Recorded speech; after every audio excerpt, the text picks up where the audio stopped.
Assalamualaikum. Kami kelompok 2 mengucapkan selamat menonton. Apalah arti 9-10 orang murid? Kita tetap dapat mengajar mereka kan, Pak? Tugas kita memanglah berat. Murid kita pun cuma sikit. Tapi kita punya kewajiban memberi pendidikan pada anak-anak yang tidak mampu ni. Kita semua harus punya cita-cita. Dan di sekolah inilah perjalanan itu kita mulai. Lili, ini Lenggang. Di mana Harun Lenggang? Iya betul, pandai Harun.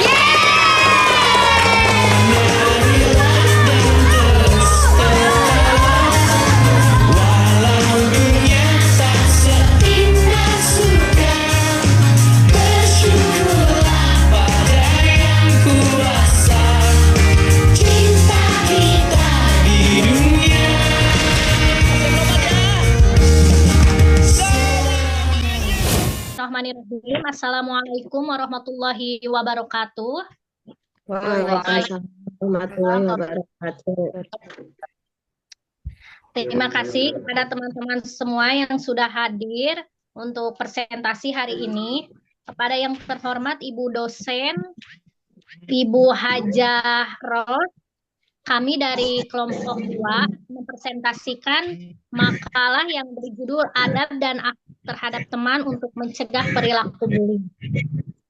Yang pertama adalah pentingnya pemahaman dalam pembelajaran oleh Ibu Rika, kemudian ada bergaul dengan saudara dan teman juga oleh Ibu Rika, dilanjut indikator pemahaman siswa oleh Ibu Siti, kemudian perilaku bullying di kalangan siswa oleh Ibu Eni, observasi bully di kalangan observasi perilaku siswa oleh Ibu Muna, hubungan pemahaman dan perilaku bully oleh Ibu Witri, kemudian rumusan masalah dan perilaku bully dan tujuan penelitian, mohon maaf saya salah oleh Ibu ini, kemudian yang terakhir adalah manfaat hasil penelitian, hipotesis dan penelitian terdahulu oleh Bapak Firman.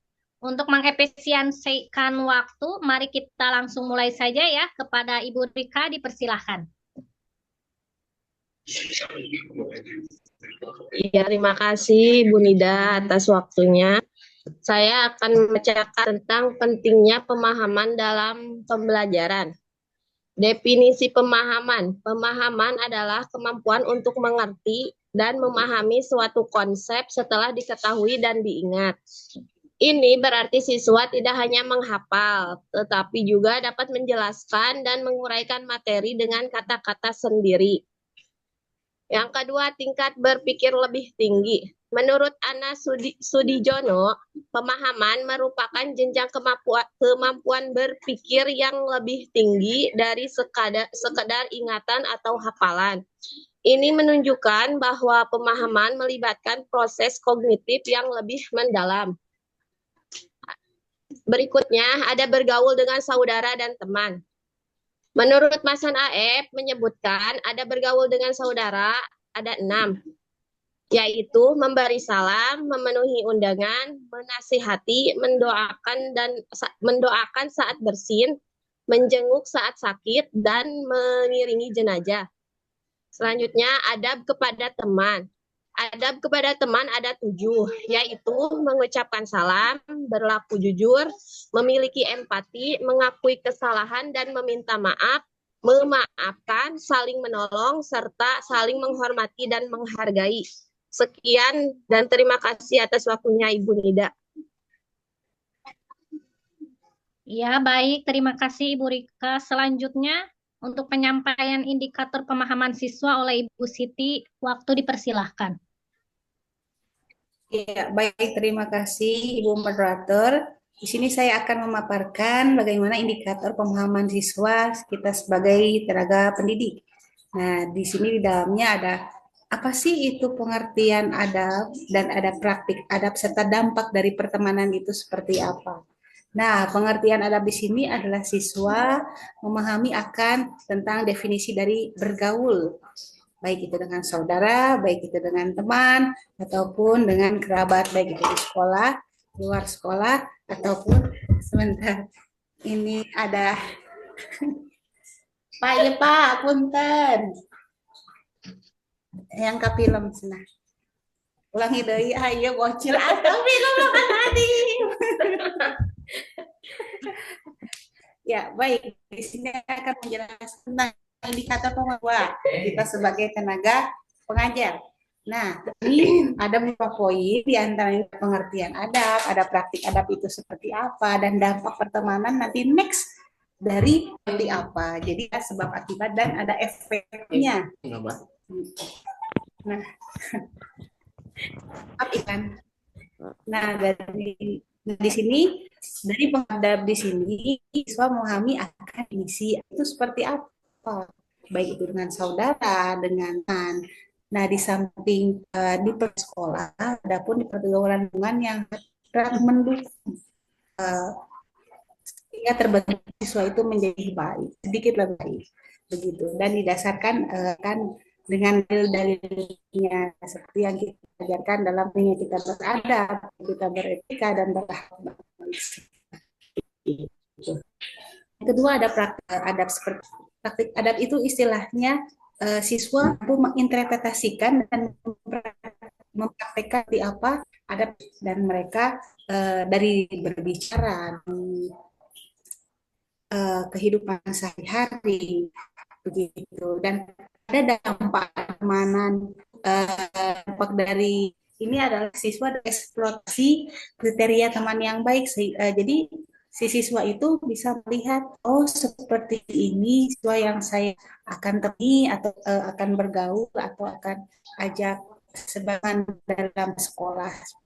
Mereka atau mengerti tentang adab, tentang etika, tentang akhlak di dalam, kita akan bisa memilih mana yang baik untuk diikuti, mana yang baik untuk ditiru, yang baik untuk contoh. Inilah dampak pertemanan kita tambahan dari pelajaran agama yang kita agama Islam. Terima kasih. Ya, terima kasih Ibu Siti. Tadi ada intermezzo sedikit ya dari Ibu Siti. Tidak apa-apa, kita lanjutkan. Untuk selanjutnya adalah perilaku bully di kalangan siswa oleh Ibu Eni. Waktu dan tempat dipersilahkan Ibu Eni. Ya, terima kasih Bu Rida. Baik, sekarang saya akan melanjutkan materinya ya dengan judul perilaku bullying di kalangan siswa. Perilaku bullying di sini ada 3 kategori. Di antaranya 1, bullying fisik. Ini melibatkan sentuhan fisik ya, seperti menampar, menimpuk, menginjak-injak kaki, menjegal, atau memalak. Yang kedua, bullying verbal. Melibatkan kata-kata ini seperti memaki, menghina, menjuluki, meneriaki, atau memfitnah. Yang ketiga, bullying mental atau psikologis. Kalau yang ini tidak terlihat ya, tidak terlihat langsung seperti memandang sinis, mengucilkan, atau memelototi. Sekianlah materi ini dari saya. Mangga dilanjut Bu Nida. Terima kasih. Iya, terima kasih Ibu. Silakan dilanjutkan oleh Ibu Muna.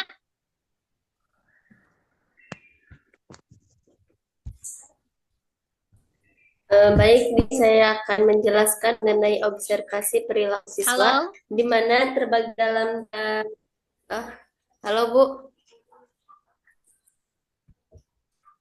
lagi ke dalam 3 kategori. Yang pertama julukan tip, di mana beberapa siswa menjuluki temannya dengan perkataan yang tidak baik, seperti si gendut, si pendek, guru. Nah, itu termasuk dalam julukan negatif. Yang kedua, lanjutkan saja ke hubungan pemahaman dan perilaku bully oleh Ibu Witri. Bu Witri, silakan dilanjutkan.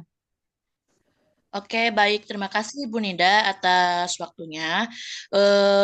Di sini saya akan sedikit menjelaskan atau memaparkan tentang hubungan antara pemahaman perilaku bullying. Tadi bullying itu sudah dipaparkan, apa pengertiannya, bagaimana jenis-jenisnya, lalu apa sih itu tentang pemahaman. Jadi pemahaman itu pengertiannya adalah kemampuan untuk mengerti dan memahami suatu konsep. Jadi yang pertama hubungannya adalah pemahaman kognitif. Jadi pemahaman kognitif ini cara berpikir. Bagaimana proses-proses kognitif itu ada 1, mengingat, 2, memahami, 3, menganalisis, 4, menyintetis, yang kelima ada mengevaluasi.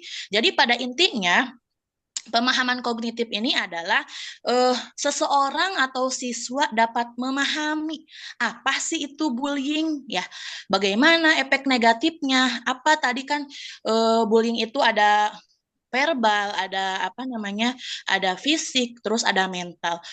Jadi seseorang itu dapat memahami bagaimana perilaku bullying itu, apa efek negatifnya, dan itu tidak baik. Nah, itu 1 hubungannya. Yang kedua adalah pengembangan afektif.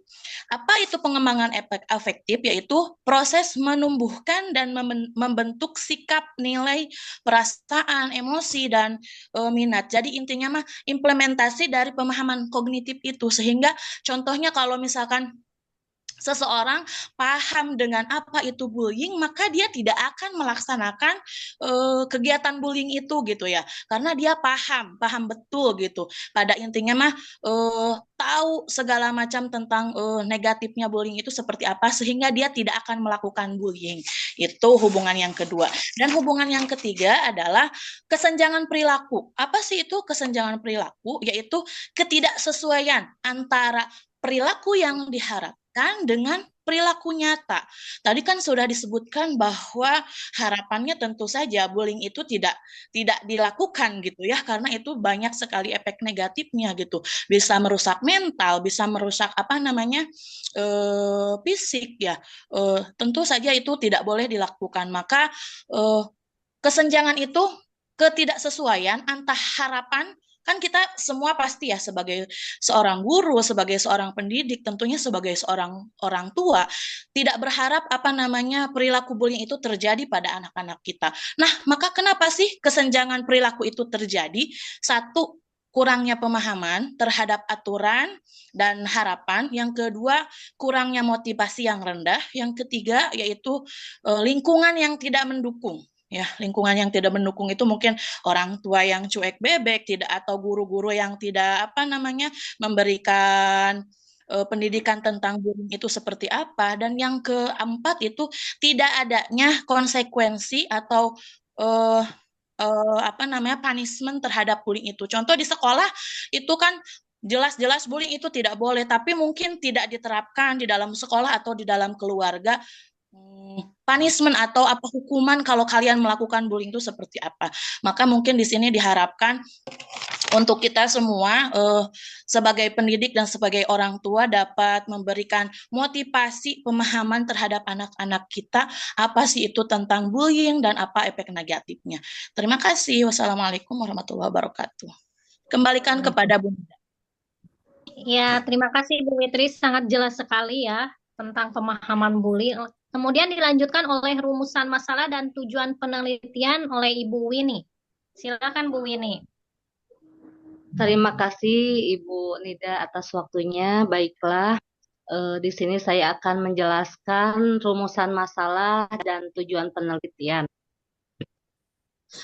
Di dalam rumusan masalah ini terdapat pemahaman siswa, bagaimana perilaku bullying dan hubungan keduanya. Nah, perilaku bullying di kelas 8 SMP Al-Mujahid itu alhamdulillah karena sudah ada himbauan ya dari Al-Mujahid, di sana 90%-an lah nggak ada perilaku bullying ya, karena mereka sudah tahu tentang informasi tentang pemahaman bullying itu sendiri. Nah, lalu apa saja hubungan antara perilaku dan pemahaman siswa tentang bullying? Nah, itu dapat dijelaskan bahwa yang pertama, pemahaman yang baik tentang bullying dapat mengurangi perilaku bullying. Terus yang kedua, kurangnya pemahaman tentang bullying dapat meningkatkan perilaku bullying. Ketiga, pemahaman tentang bullying dapat mempengaruhi empati siswa. Dan keempat, perilaku bullying dapat mempengaruhi pemahaman siswa. Nah, terima kasih. Mangga Ibu Nida. Ya, terima kasih untuk Bu Winnie. Sangat jelas sekali ya tentang rumusan masalah. dan tujuan penelitian. Kemudian untuk selanjutnya silakan Pak Firman dilanjutkan ke materi selanjutnya. Dari Pak Firman, silakan Pak Firman. Baik, terima kasih Ibu Dida atas waktunya. Izin saya bertanya tentang materi ini. Pertanyaannya adalah faktor-faktor apakah saja, oh maaf, faktor-faktor apa saja yang mendorong seseorang menjadi pelaku bullying. Terima kasih. Ya, Ya, baik, baik. terima kasih. Ada yang mau bertanya, ada yang mau menjawab, Bu Witri? Ya, saya akan sedikit menjawab. Mungkin nanti bisa teman-teman menambahkan ya. Yang pertama, tadi kenapa perilaku bullying itu dapat terjadi? Yang pertama, tentu saja mungkin seseorang itu tidak memahami tentang apa itu bullying. Pertama itu. Jadi mereka tidak punya pemahaman tentang apa itu bullying. Yang kedua, tentu saja mungkin kedua tadi sudah saya jelaskan, tidak ada motivasi atau dorongan dari orang-orang sekitar. Jadi mungkin kan kalau anak-anak itu kadang ya dia tiba-tiba mukul, itu juga kan termasuk bullying ya. Nah mungkin itu dari orang tua, atau dari lingkungan sekitar, dari guru gitu, tidak pernah menegur atau tidak pernah memotivasi, nggak boleh loh, itu namanya bullying, itu jelek, itu efek negatifnya seperti apa gitu. Jadi itu tidak ada motivasi atau tidak ada dorongan dari orang-orang sekitar. Tentunya pendidikan orang tua itu yang paling penting di rumah, harus memahami betul itu kepada anak-anak kita tentang apa itu perilaku bullying, dan tentu saja yang harus selalu kita pahami kepada anak-anak kita itu efek negatifnya, karena efek negatifnya itu sangat-sangat jelas ya, sangat buruk sekali gitu, merusak mental. Itu kan mental bisa sampai tua, kita bisa efeknya tuh bisa sampai tua. Mungkin dia tidak punya motivasi hidup kalau kena mental ya. Terusan fisik tentu aja rusak, mungkin matanya bolong atau gimana gitu ya kalau ada yang membullying secara fisik gitu. Yang kedua itu. Terus yang ketiga, ketika kita sudah memahami, sudah memberikan pemahaman tentang motivasi bullying dan sebagainya, itu kita tidak pernah memberikan konsekuensi gitu. Kamu nggak boleh gitu loh, tapi saat anak kita melakukan bullying atau saat anak didik kita melakukan bullying, itu tidak ada konsekuensi atau punishment terhadap mereka.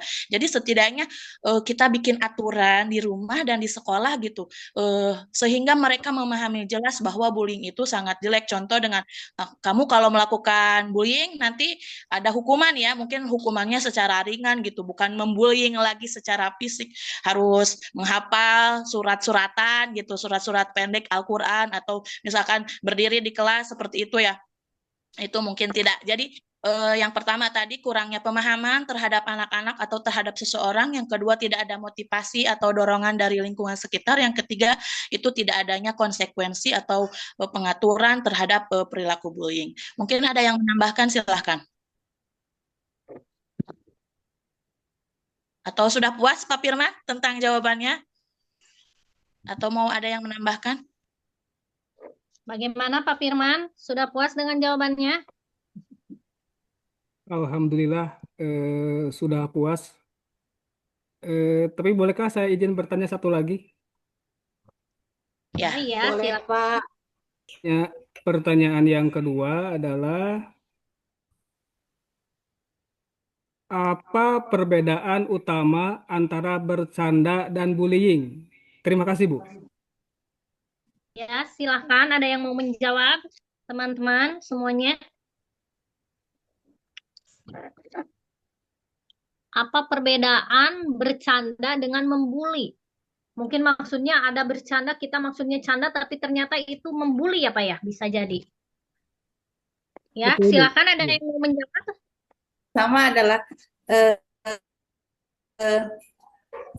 beda bahasa, tapi satu makna berbeda arti sedikit. Bercanda itu ada unsur kayak gimmick. Kalau kita kenal dengan komedi, istilahnya bercanda itu ya, ada unsur jiwa komedinya bercanda. Tapi kalau membuli itu ada langsung mengejar seseorang dengan kata-kata yang dapat menyakitkan. Tergantung yang disakitinya apakah itu dianggap bercanda atau membuli. Dan tergantung pula dari orang tersebut apakah dia bercanda atau memang benar-benar membuli. Tergantung dari intonasi nada ketika mereka membuli atau apakah bercanda. Tergantung ketika mereka mengeluarkan kata-kata yang dikeluarkan dengan intonasinya antara bercanda dan membuli. Tergantung si penerimanya. Gitu. Kalau menurut si penerima lah iya ngabuli, berarti lah membuli. Kalau bercanda ya tergantung lihat situasi hatinya. Dalam psikologi sifat seseorang berbeda, karakter, berbeda wujud, berbeda sifat dari batasan, dari jenis gender, dari segi apa ya, segi kelas pendidikan ataupun kelas perekonomian itu bisa menjadi faktor salah satu. Kalau misalnya orang yang baperan atau apa dikit-dikit padahal heureuy tapi itu sebenarnya bercanda tapi membuli. Tergantung kalau orang yang baperan dengan mudah seperti itu karena jiwanya itu masih kayak jiwa labil gitu, dikit-dikit gampangan istilahnya begitu. Kalau bercanda, kalau orang yang suka humoris, suka bercanda pasti dibully seberat apapun, dibully sekeras apapun itu adalah bercanda gitu, apalagi dengan teman dekat lain sebagainya. Mangga ditambahkan.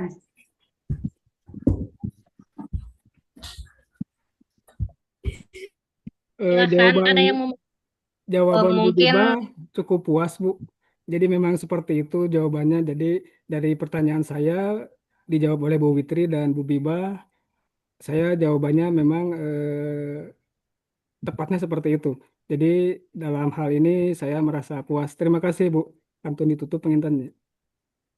Oh iya, terima kasih Pak Firman atas pertanyaannya. Dan untuk teman-teman sekalian juga terima kasih untuk presentasinya hari ini. Jadi kesimpulan dari presentasi kita hari ini adalah pentingnya menanamkan akhlak yang baik untuk mencegah perilaku bully ya di kalangan anak-anak. Serta peran kita, ini yang paling penting adalah peran kita sebagai pendidik ataupun sebagai orang tua terhadap tumbuh kembang mereka. Karena perhatian kita sebagai orang tua ataupun pendidik berpengaruh pada kematangan emosional maupun karakter mereka. Jadi itu sangat penting sekali. Mungkin itu saja yang bisa kami sampaikan kepada yang terhormat Ibu dosen. Tidak ada lagi, dicukupkan sekian dari kelompok 2. Sekian, Assalamualaikum warahmatullahi wabarakatuh.